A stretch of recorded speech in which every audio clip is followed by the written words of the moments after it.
आपण पाहत आहात RK न्यूज, बातमी तुमची, आवाज आमचा।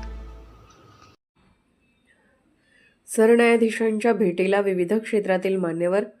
कोल्हापूर सर्किट बेंचच्या उद्घाटन कार्यक्रमाला उपस्थित राहण्यासाठी भारताचे सरन्यायाधीश भूषण गवई यांचे कोल्हापूर येथे आगमन झाले।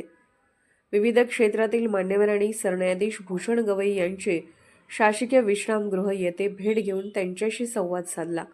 विविध विधी सामाजिक संस्थांचे प्रतिनिधी, प्रशासन, वकील संघटनांचे प्रतिनिधी तसेच विविध क्षेत्रातील मान्यवरांनी सरन्यायाधीश भूषण गवई यांची भेट घेतली।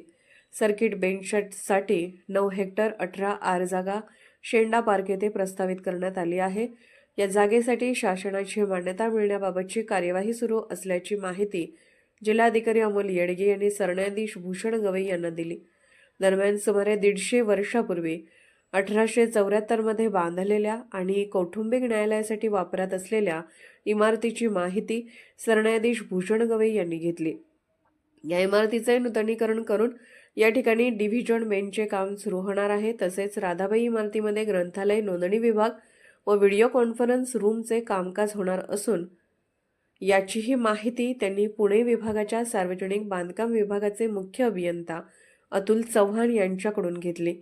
सर्किट हाऊसच्या हेरिटेज वास्तूविषयीही त्यांनी जाणून घेतले। यावेळी विविध क्षेत्रातील मान्यवर उपस्थित होते।